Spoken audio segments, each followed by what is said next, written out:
শুক্রবারে মাটন কষা তো হবেই, কিন্তু প্রতি শুক্রবার তো এত সময় থাকে না যে সময় নিয়ে কষিয়ে কষিয়ে মাটন রান্না করব। তো এই শুক্রবারে ঝটপট প্রেশার কুকারেই চাপিয়ে দিয়েছিলাম। তো প্রথমে এর জন্য আমি 1 কেজি পরিমাণ মাটন নিয়েছি। তারপরে 3টা মাঝারি সাইজের আলু এভাবে বড় বড় করে কেটে নিয়েছিলাম।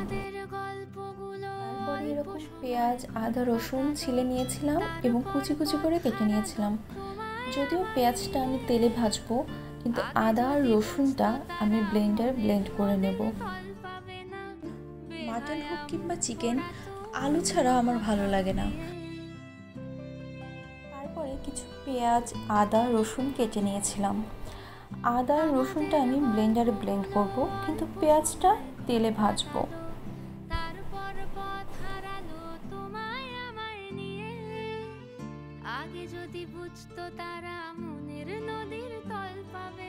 আমি আদা ও রসুনের সাথে একটু জিরে, একটু ধনিয়া গুঁড়ো, আর এখানে 1 কেজি মাংসের জন্য আমি 9টা শুকনো মরিচ নিয়েছি, পরে আরও কাঁচামরিচ অ্যাড করব।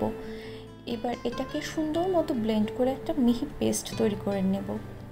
তারপরে প্রেশার কুকারেই সরিষার তেল গরম করে এতে একে একে গরম মশলা, তেজপাতা আর পেঁয়াজটা দিয়ে সুন্দর করে ভেজে নেব। পেঁয়াজটা বাদামি হওয়া আগ পর্যন্ত ভালো মতো ভাজতে হবে।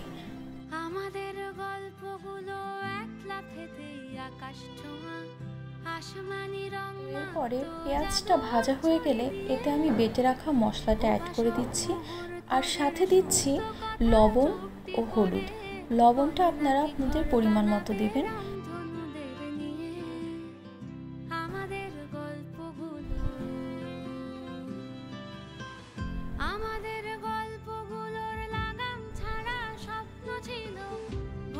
মশলাটা তেল ছাড়া পর্যন্ত ভালো মতো কষাতে হবে।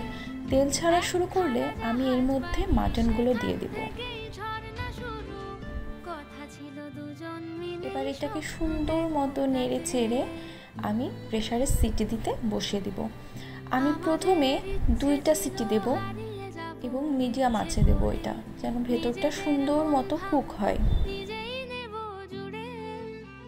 জীবনের নতুন বানান লিখব দুজন আজীবনে, প্রেমের রোজ শব্দ বসুক খাম খেয়ালের সুরে, আমাদের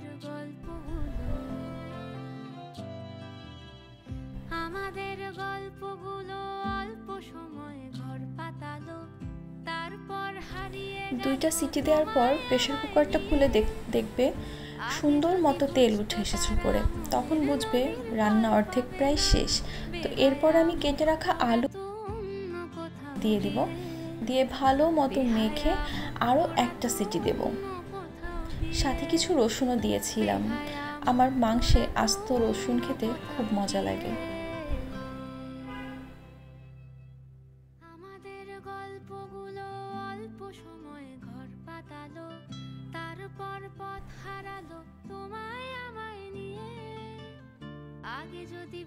আরও 1টা সিটি পড়ার পর প্রেসার কুকারটা খুলে দেখতে পাবে উপরে তেল উঠে এসেছে। এবার কিছুক্ষণ নাড়াচাড়া করে ঝোলের জল দেব, তবে ঝোলের জলটা খুব সামান্য দেব, কারণ মাংস অলরেডি রান্না হয়ে গিয়েছে। এরপরে তোমাদের প্রয়োজন মতো লবণ লাগলে দিতে পারো, আমার আর লবণ লাগেনি। আমি এরপরে গরম মশলা অ্যাড করে দিয়েছি, দিয়ে কিছুক্ষণ ঢাকা দিয়ে রেখে দিয়েছি। আমি গ্যাসের ফ্লেম আর বাড়াইনি। ব্যাস, তারপরে রেডি ইজি মাটন কষা প্রেসার কুকারে। অনেক সহজ, তাই না?